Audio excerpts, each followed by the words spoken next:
Di gang neraka yang dipenuhi bir dan darah, Rudy, mantan Raja Preman, menemukan Al-Quran terbakar separuh.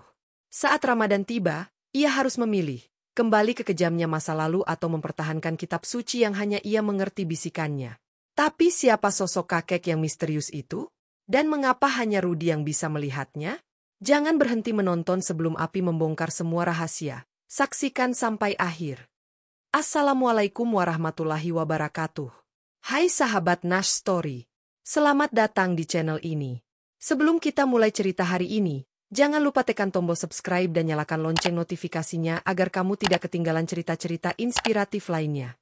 Yuk, kita bantu channel ini terus berkembang. Dan seperti biasa, mari kita bersama-sama menghidupkan sunnah dengan membaca sholawat untuk Nabi Muhammad agar kita mendapatkan syafaat beliau di hari kiamat nanti. Semoga sholawat kita menjadi penolong di setiap langkah hidup kita. Allahumma sholli ala Muhammad wa ala ali Muhammad. Darah segar mengalir dari pelipis Rudy, bercampur dengan lumpur dan serpihan kaca. Tubuhnya terjepit di antara seng bekas dan tong sampah yang terbakar. Bau anyir darah bercampur aroma amis selokan yang menggenang di sampingnya. Telinganya masih menangkap teriakan Andri, "Bantai! Bantai!" yang kini berubah menjadi sorak kemenangan. Anjing liar menang. Raja Gang masih Rudy.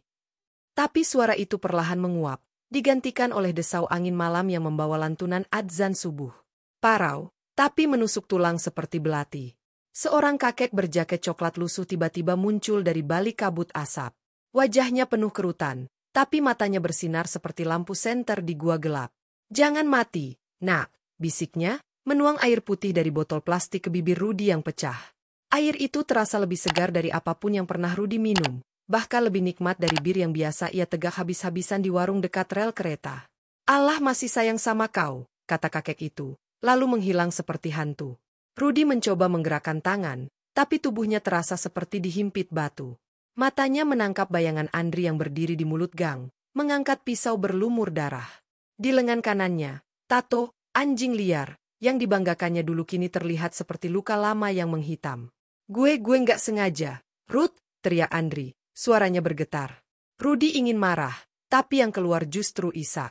Dari saku celananya, ponsel Andri terus berdering. 15 panggilan tak terjawab dari nomor yang sama. "Mak Inah." Di kejauhan, sirine ambulans makin nyaring. Sopir ambulans yang berbadan tambun membungkuk, menepuk bahu Rudy. "Anak muda, kau beruntung masih hidup. Tuhan punya rencana lain buatmu," katanya, lalu mengeluarkan botol air mineral dari tasnya. Air itu mengalir ke bibir Rudy, terasa lebih segar daripada bir yang biasa ia tegak habis-habisan di warung dekat rel kereta. Di ambulans, Rudy mengingat pertama kali ia mencuri motor di usia 14 tahun. Ibunya menangis sambil memegang kalung salib. "Kamu janji jadi orang baik, Ruth?" Saat itu, Rudy hanya tertawa. Kini, di atas berangkar yang berderit, ia menangis. Tangannya menggenggam kalung salib itu erat-erat, seolah itu satu-satunya jangkar yang tersisa di lautan kebingungan. Di gang, jam dinding warung rokok berhenti di pukul 3.17, waktu yang sama ketika Rudy nanti sadar dari koma. Seorang anak kecil berbisik, "Kakek Hasan sering ngajak ngobrol orang yang lagi sekarat, katanya si malaikat." 2 minggu di rumah sakit, Rudy seperti hidup di dua dunia. Di dunia nyata, tubuhnya dipenuhi selang infus dan perban yang gatal. Perawat berkali-kali mengganti kasa di lengan kirinya yang terbakar. Di dunia mimpi, ia berdiri di tepi jurang yang dalamnya tak terlihat. Di bawah sana, api biru menyala-nyala, menelan mobil-mobil rusak dan botol bir, simbol kehidupan lamanya. Kembali, suara itu lagi. Lelaki bersorban putih di mimpi itu mirip kakek yang memberinya air. Sebelum terlambat. Rudy ingin berteriak, "Siapa Anda?" Tapi yang keluar hanya isak. Ia terbangun dengan Al-Quran di tangan, buku yang ia curi dari perawat setelah menyembunyikan kalung salib pemberian ibunya di bawah bantal. Pintu kamar rawat terbuka. Mak Inah, penjual es yang sering dikibuli Rudy, masuk dengan membawa baki berisi nasi kuning dan tempe goreng. "Makan, nak," katanya, suaranya parau tapi tegas. Rudy menatapnya curiga. "Kenapa ibu baik sama gue?" Mak Inah duduk di kursi plastik, tangannya yang keriput mengaduk-aduk teh manis. "Suamiku dulu kayak kamu. Preman, tapi akhirnya jadi ustaz. Mati pas ngajarin anak-anak di masjid." Di sudut matanya, Rudy melihat bayangan seorang pria parubaya sedang membersihkan masjid yang sama 30 tahun lalu. Foto usang di bawah tumpukan majalah porno, pikirnya. Di luar kamar, kakek Hasan berdiri di dekat jendela, memegang kalung salib Rudi. Ya Allah, jangan biarkan dia seperti anakku. Bisiknya. Seorang perawat lewat, tapi tak melihatnya. Andri, yang sedang mengantarkan jatah rokok ke perawat, melihat Rudi dan Mak Inah dari jauh. Ia mengeluarkan foto lama dari saku jaket. Rudi, Jono, dan dirinya sedang minum bir di depan warung. Gue cuma bayangan lo, Ruth. Desisnya, lalu merobek foto itu. Malamnya, Rudi kembali bermimpi. Kali ini, ia melihat dirinya kecil sedang mencuri mangga di halaman masjid. Seorang kakek, mirip kakek Hasan, menegurnya. Ambil yang jatuh saja, nak. Yang di pohon itu punya Allah. Pagi harinya, Rudi memanggil perawat. Mbak, tolong cariin buku doa orang Islam. Ane mau belajar. Perawat itu tersenyum, lalu memberikan Al-Quran kecil dari laci. Di halaman pertama, tertulis ayat, Walillahi, ala anasihijul baiti, Quran Surat. Ali Imran, 97. Gang buntu menyambut Rudi dengan aroma khas, campuran sampah busuk, asap knalpot bajai, dan gorengan tengik. Masjid Al-Huda, yang dulu menjadi markas anjing liar untuk menyimpan senjata dan minuman keras, kini seperti kuburan kucing.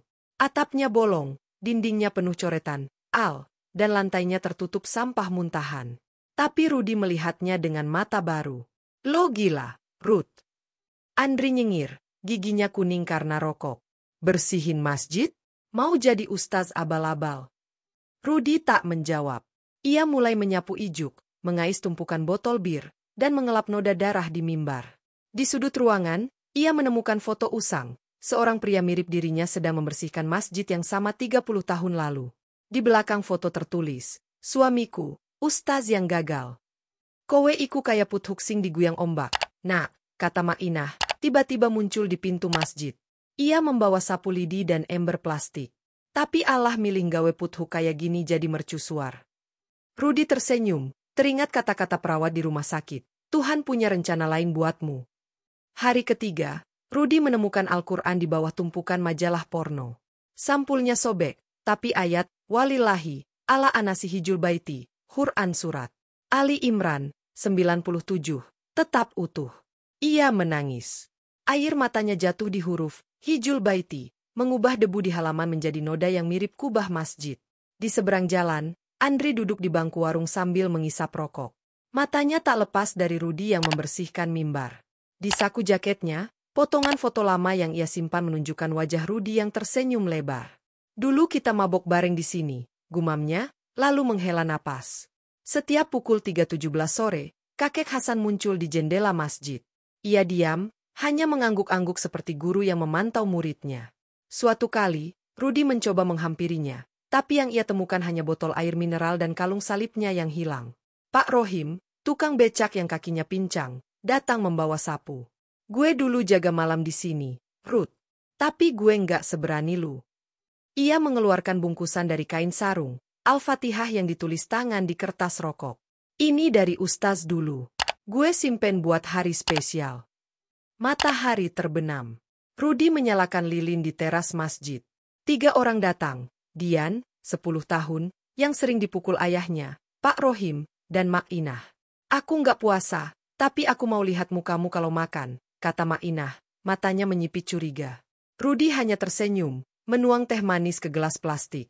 Aku nggak bisa baca Al-Fatihah, bisik Dian, malu.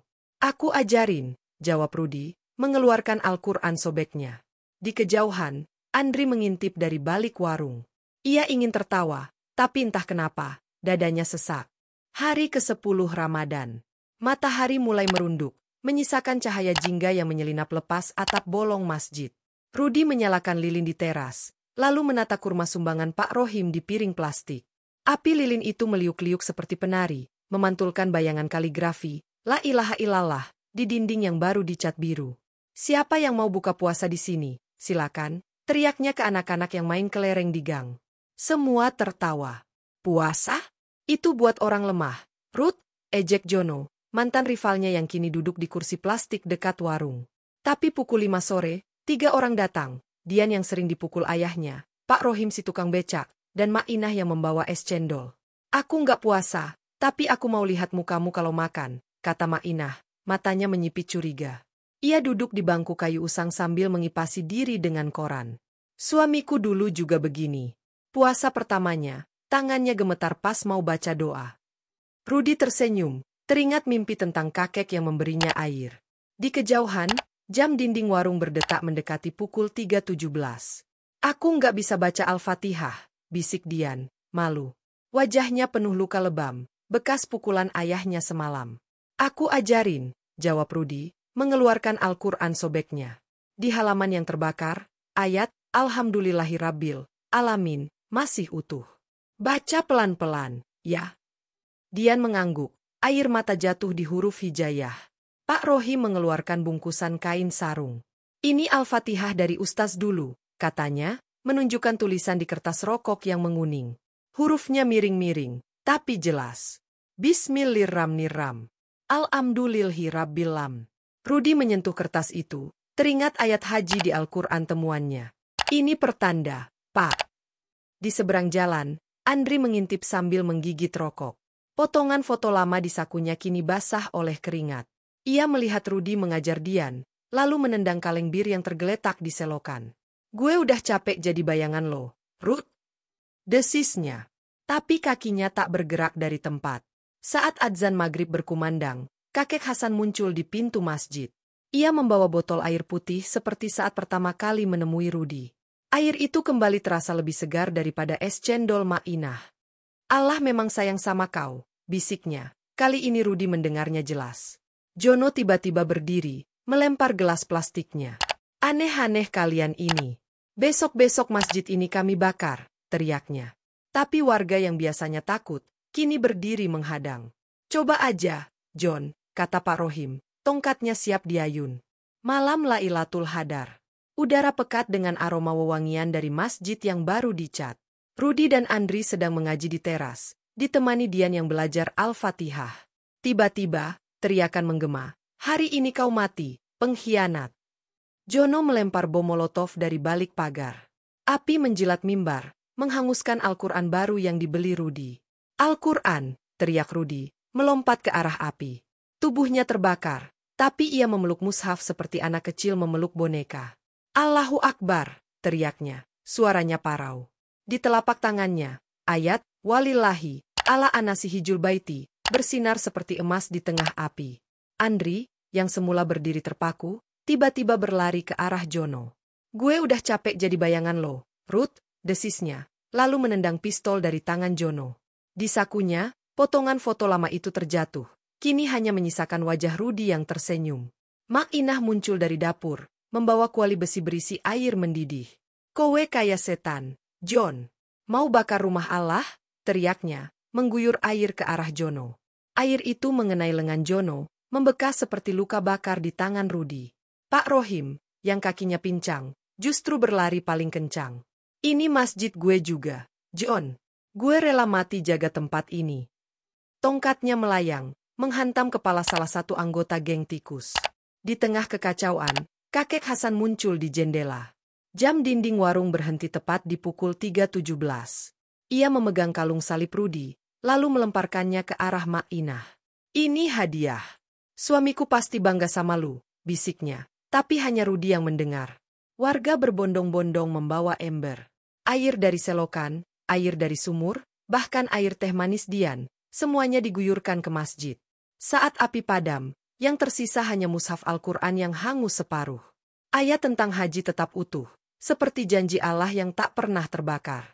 Di lantai masjid yang basah, Andri bersujud di samping Rudi. Aku ikut kau, Kak. Ajarin aku baca Al-Fatihah, katanya, air mata jatuh di huruf, Alif Lam Mim. Sebulan setelah malam penyerangan, Masjid Al-Huda berdiri megah dengan dinding biru langit. Coretan, Al, diganti kaligrafi, La ilaha illallah, yang dicat Pak Rohim dengan tangan gemetar. Mimbar yang terbakar kini diperbaiki warga dari kayu bekas gerobak. Di sudut ruangan, foto Ustaz Gagal, suami Ma'inah, dipajang dalam bingkai plastik. Setiap sore, Rudi duduk di bangku kayu, mengajar anak-anak mengaji. Paru-parunya yang rusak membuat suaranya serak, tapi matanya bersinar saat Dian berhasil membaca Al-Fatihah tanpa salah. Lanjutkan, Din. Allah senang sama suara kamu, katanya, lalu batuk-batuk. Di luar, Andri membersihkan halaman masjid dengan sapu ijuk. Tato, anjing liar, di lengannya kini tertutup lengan panjang. Mak Inah masih jualan es cendol, tapi gerobaknya kini bertuliskan, es cendol berkah, dengan cat biru senada masjid. Di bagian belakang, ia menempelkan potongan kertas rokok Al-Fatihah milik Pak Rohim. Ini penglaris, katanya, tersenyum ke Rudi. Di lehernya, kalung salib pemberian Rudi bersinar tertimpa matahari. Pak Rohim tak lagi narik becak. Ia menjadi sopir dakwah, mengantar jamaah lanjut usia ke masjid dengan becak yang dicat biru. Di belakang kursi, tergantung Al-Quran kecil yang ia selamatkan dari kebakaran. Ini lebih berharga daripada uang, katanya ke Rudi. Di gudang masjid, Rudi menemukan buku harian Usang. Isinya tulisan kakek Hasan. 30 tahun aku mengajar, tapi murid terbaikku justru anak yang kubenci. Mungkin inilah takdir, untuk menyelamatkan orang lain, kita harus rela luka sendiri. Di halaman terakhir, foto seorang pemuda mirip Rudi, anak kakek Hasan yang menjadi bandar narkoba dan meninggal overdosis. Di kejauhan, Jono terlihat memungut sampah di depan warungnya. Ia tak lagi memaki, hanya mengangguk malu saat Rudi melintas. Esok gue mau sholat Jumat, Ruth, katanya suatu hari. Rudi tersenyum, karpet bagian belakang masih kosong. Di malam takbiran, Rudi duduk di teras masjid, menatap bulan purnama. Kakek Hasan muncul untuk terakhir kali, mengangguk puas. Allah memang punya rencana indah, bisik Rudi. Adzan subuh berkumandang, disambut senyum warga yang berbondong-bondong ke masjid, termasuk Jono yang masih canggung memegang sajadah. Rudi menatap kalung salib di tangan Mak Inah. Ia tak lagi memakai kalungnya sendiri, tapi di sakunya, potongan ayat Hijul Baiti dari Al-Quran terbakar selalu ia bawa. Gang buntu masih kumuh, tapi di setiap sudut, lampu lampion Ramadan tetap menyala, seperti mercusuar yang menuntun jalan pulang. Terima kasih telah menonton kisah ini. Jika Anda merasa terinspirasi, pastikan untuk subscribe channel Nash Story untuk lebih banyak refleksi Islami dan pelajaran hidup yang bermakna. Jangan lupa klik lonceng notifikasi agar tidak ketinggalan cerita-cerita berikutnya. Semoga Allah membimbing dan memberkahi kita semua. Amin. Wassalamualaikum warahmatullahi wabarakatuh.